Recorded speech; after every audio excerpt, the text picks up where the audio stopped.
Welcome to SVG-TV's news for Thursday, May 22nd, 2025. I'm Triska Campbell with the details. Spiritual Baptists turned out in large numbers yesterday, including a visiting delegation to celebrate the inaugural National Spiritual Baptist Day in St. Vincent and the Grenadines. The historic occasion was marked with a procession through the streets of Kingstown, beginning at the Peace Memorial Hall and culminating at Victoria Park, where a Thanksgiving service was held. At Victoria Park, SVG-TV News spoke with elated members of the Spiritual Baptist community, both local and regional, who expressed their joy and pride in witnessing the recognition of their faith at a national level. We were looking for this for the longest while within the Caribbean country, Trinidad and Barbados would have already celebrated years in the past. And I'm so happy. This is our fourth year since the government of St. Vincent and the Grenadines, the Prime Minister in particular, grant us a holiday. Surprised to see the amount of persons from different deities who I thought would have been here.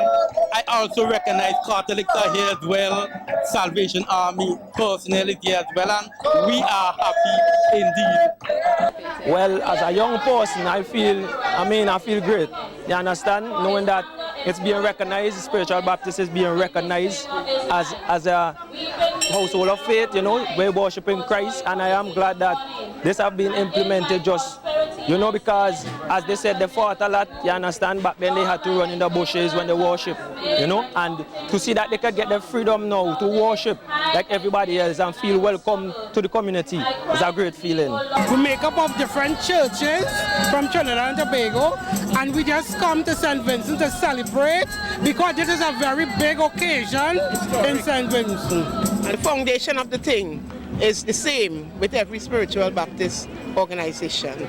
So we just come to give some support, we just come to worship with them, and we just come to praise God with them. The visiting delegation included representatives from Grenada as well as Trinidad and Tobago, London, and Canada.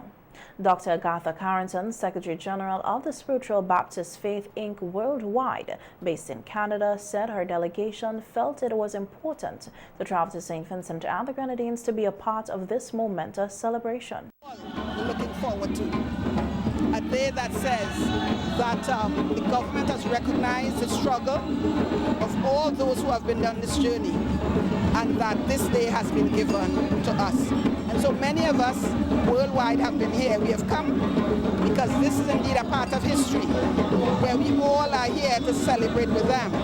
Because in the case of Trinidad, we have had our holiday years ago, but that St. Vincent is now enjoying the first holiday, and we are here to join with them. You know, indeed, this is an important milestone, as I said, for all of us.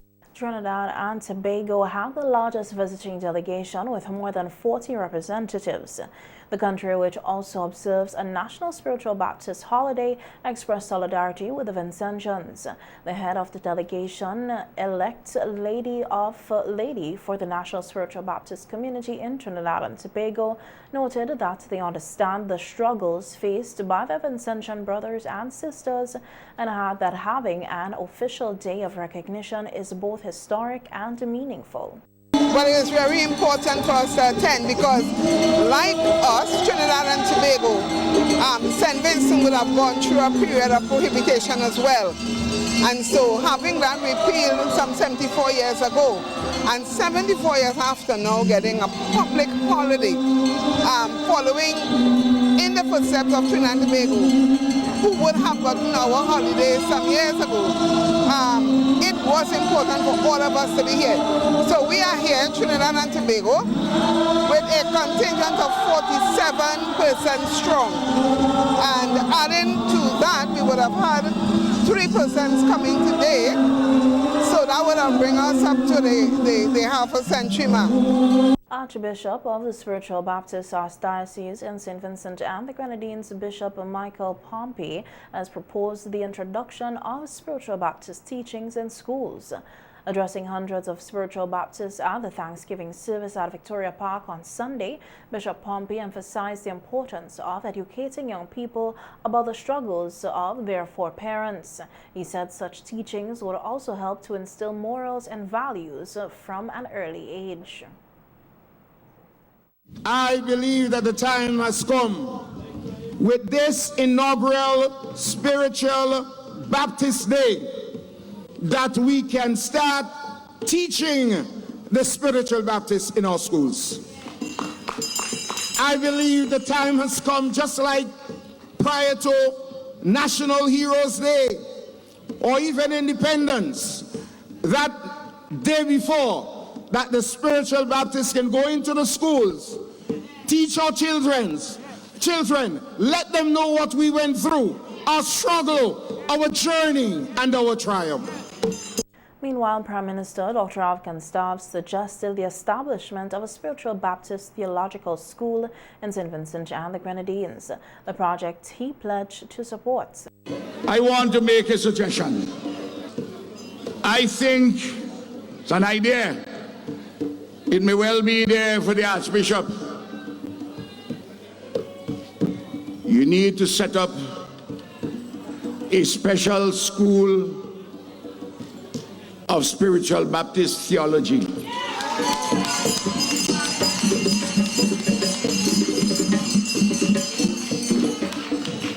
And you can rely on me to give it support. And also, we have to make sure that in St. Vincent, we do it like how the Trinidadians are doing it. They have their own hymn book with hymns taken from different churches, but also the spiritual Baptist hymns and the Sankey. And there's some special ones in St. Vincent, and they must not die out. And we have to help with those publications. The Prime Minister further stated that his government will continue to work closely with the spiritual Baptist community. He revealed that plans are in place to repair all spiritual Baptist churches across the country. Other members of cabinet who addressed the gathering included Minister of Education Curtis King and Minister of Tourism and Culture Carlos James, both of whom underscored the significance of the day and the church's contributions to national life. Also in attendance was Vice President of the New Democratic Party and Area Representative for Central Kingstown, Sinclair Leacock, who represented the leader of the opposition. Leacock noted that his party has a long history of supporting the spiritual Baptist community, particularly through the late Parnell Campbell, and assured that this support will continue. I bring the assurance of our political party that at all times we will build on the rich legacy and history of your movement. To be sure, there have always been Vincentians in the vanguard from their privileged position to represent your cause. And I recognize in the course of the history and the struggles the role of one Robert Milton Cato, a great Vincentian leader who stood in the gap when he needed it most. But I say at the same time, I'm sure that if the former representative of Central Kingstown, Parnell Campbell, has perhaps in modern times done more for the spiritual Baptist movement than anyone in St. Vincent and the Grenadines. Let no one fool us. The spiritual Baptist movement in St. Vincent and the Grenadines sees no color. You are equally divided across all of the political spectrum. And we do ourselves a great good when we diminish the politics and accentuate your spirituality. Following the Thanksgiving service, a cocktail reception was held for local and visiting spiritual Baptist leaders at the Prime Minister's residence. The theme for the first National Spiritual Baptist Day was "Weeping May Endure for the Night, Joy Cometh in the Morning." The day's events marked a historic milestone for the spiritual Baptist community in St. Vincent and the Grenadines, celebrating their cultural heritage, faith, and the national recognition of their religious contributions. In other news now, Director of the National Emergency Management Organization, NEMO, Michelle Forbes, has emphasized the importance of building tsunami-ready communities across St. Vincent and the Grenadines.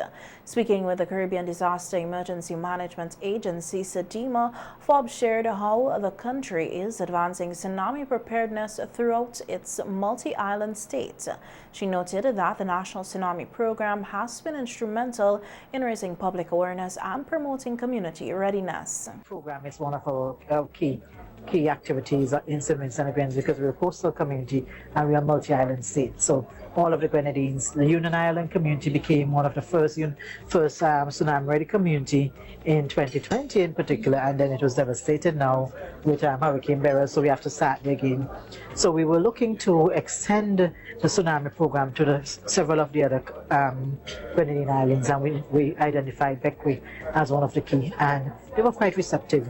Our disaster group in Bequia, actually our district disaster group in Bequia, was one of the groups that really asked us to continue this education within Bequia. Forbes explained that the program was introduced with a particular focus on coastal communities, including those in the Grenadines, which are especially vulnerable to the impacts of tsunamis due to their geographical location. We did a lot of, under the BRICS program, we did a lot of community education in the school program, introducing the program to the school, what is a tsunami, planning evacuation procedures with the schools, and actually simulation.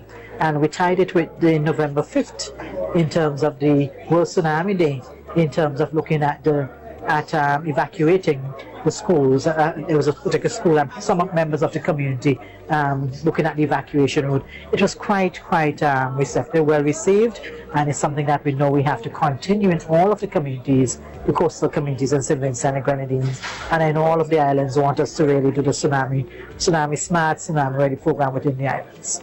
The National Tsunami Program initiatives form part of the country's broader disaster risk reduction strategy aimed at building resilience and protecting lives and livelihoods in the face of natural hazards. The Ministry of Tourism, Civil Aviation, Sustainable Development and Culture is inviting all tourism and creative industry stakeholders across St. Vincent and the Grenadines to submit proposals for the inaugural Caribbean Creative Tourism Awards, launched by the Creative Tourism Network in collaboration with UNESCO Transculture. According to a news release from the ministry, these awards aim to recognize excellence in Caribbean tourism offerings that are deeply rooted in local culture and entrepreneurial spirit. The initiative celebrates projects that highlight the region's rich cultural diversity and showcase innovative approaches to tourism. Stakeholders can submit their projects in the following categories: Best Caribbean Creative Destination, Best Caribbean Creative Tourism Strategy, Implemented or Theoretical, Best Caribbean Creative Tourism Experiences, Best Caribbean Creative Accommodations, B&Bs, hostels, hotels, resorts, campsites, eco-lodges, etc. Best Caribbean Creative Tourism Event, Best Caribbean Creative Travel Agency or tour operator, travel organizer, or travel consultant. Best Caribbean Artist Residency, Creative Hub. Best Caribbean Creative Services. Best Caribbean Creative Tourism Promotion Campaign. According to the news release, submissions should clearly demonstrate how the initiative contributes to the development of creative tourism in St. Vincent and the Grenadines, with an emphasis on authenticity, innovation, and community engagement. The deadline for submissions is June 1st, 2025, via the Creative Tourism Network's online portal. The ministry encourages all eligible stakeholders in St. Vincent and the Grenadines to seize this opportunity to gain international recognition for their contributions to creative tourism. Participation in these awards not only celebrates the nation's cultural richness, but also aligns with St. Vincent and the Grenadines' ongoing commitment to sustainable and inclusive tourism development. Welcome back. The opposition New Democratic Party, the NDP, is continuing its campaign activities ahead of the upcoming general elections with a series of village meetings aimed at engaging communities across St. Vincent and the Grenadines. At a recent meeting held in Overland, located in North Windward constituency, NDP candidate Senator Siobhan John Lewis addressed residents and outlined the party's vision for national development under the NDP government. Senator John Lewis, who will contest the North Windward seat, emphasized the NDP's commitment to uplifting Vincentians through 4 key policy pillars: agriculture, tourism, the blue economy, and the new economy. These have been the cornerstone of the party's campaign platform in recent months as it seeks to differentiate itself from the ruling Unity Labour Party. Now, many may ask, and you have been hearing about the issues that how you're going to do that. And let me tell you something. I've been a business teacher for over 20 years. You hear that? Now, one of the things is that you are dealing with government. Government have to come and government have to go. And it is time for this one to go. Right? And when you are dealing with government, when a government goes, it doesn't mean that the country stops. The country, the leader that comes into office, and which will be the New Democratic Party's leader, Dr. Friday, will ensure that he sets up himself so that continuity and development can take place. And we are doing it in such a way that you, your neighbor, your family, your friends, your little children, everybody will benefit. We are going to ensure that we cut VAT by 13 to 13%, meaning that you will have more money to spend to buy the bread, the cheese, the butter, the flour, and the sugar. It means that you can feed more, your children could eat a little more. It means that you can buy a little more banana for them.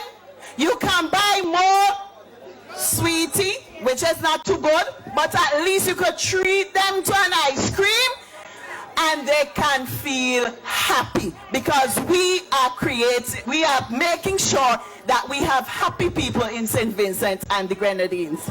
Speaking on healthcare, Senator John Lewis highlighted a number of pressing concerns being experienced not only in North Windward but across the country. These, she said, include a lack of adequate health facilities, a shortage of essential medical supplies, and poor access to quality care, especially in rural areas. She said an NDP government would introduce a national health insurance program aimed at providing affordable and comprehensive health coverage for all citizens. This proposal, she added, is designed to address long-standing inadequacies in the healthcare system and to ensure that no Vincentian is left behind. Where you and your granny and your mommy and your child can benefit so that all healthcare will be the same for all of us. We can afford it right here in St. Vincent and the Grenadines. You don't have to go anywhere else. We have to take health seriously. And up to this day, you have not heard anyone else addressing the issue of health for you, the people in North Windward. Can you imagine that? So we are saying that one of our priority is to ensure better health care for all people in St. Vincent and the Grenadines. Tell me you don't want to vote for that. You must vote for better health care. You must vote where you can get your medications at reasonable prices. And you must get them when you need them. You don't have to go out, and sometimes you can't even buy the sugar medication that is given to you. The headache, not the headache, the hypertension medication that is given to you. It is very difficult at times for people to buy it. The New Democratic Party will look out for your health, because we know that a healthy person brings a healthy method. When you are healthy, you walk better, and the GDP of this country will increase. This is what we want for the people of right here in Overland and St. Vincent. Turning to the issue of crime, Senator John Lewis described it as one of the most urgent challenges facing St. Vincent and the Grenadines. She asserted that the NDP would take a firm stance, stating that crime must be tackled head-on. We want a government that will deal heads-on with the issue of crime, and our major is ready to take on that mantle. He is ready to lead security here in St. Vincent and the Grenadines. And many of you will say why he's not doing it now. But Dr. the Honorable Godwin Friday said once, we in the opposition, we are open to the government to talk about crime. And you know what was said? We ain't want to talk to them. If you want to deal with the issue of crime, you must create partnerships. You must ensure that all stakeholders are involved. And that is why we are saying in the NDP, we have a comprehensive plan to deal heads-on with the issues of crime. And when we get into government, we are not saying that there will be a crime-free St. Vincent, but we are saying that crime will reduce drastically. The NDP senator also committed to job creation as a major priority. She argued that under an NDP-led government, there would be greater investment in job opportunities, especially for young people, through training, entrepreneurship, support, and development of key industries tied to the party's four-pillar strategy. Although the courthouse is a public building, it still has rules and regulations that must be followed. One of the most frequently overlooked being the dress code. This reminder comes from Constable Akeem Sullen, who was speaking during the Cop Chat program on WeFM today. Constable Sullen explained that while many people assume there are no dress requirements because the courthouse is a public space, this is not the case. He outlined several dress code violations, noting that there are specific expectations for both men and women when attending court. Okay, right. Well, the court, it's a public place, right? With a little exception to the family court because they handle more sensitive matters, all right? But anybody could go and hear a case, all right? The dress code is different with male and female, all right? But the one thing that you have to keep in mind, business attire, all right? So no short things, no revealing clothing, you know, with the females, no macaroni straps, no sheer tops as in see-through, right? Just business like. No cleavage. Exactly. Right. And then for the guys now, you know, shirts, or even though you have on a jersey, you know, armpit, you know, short pants, right? Footwear, preferably whole shoes. Make sure your shirt is tucked into your pants. No earrings, no big jewelry.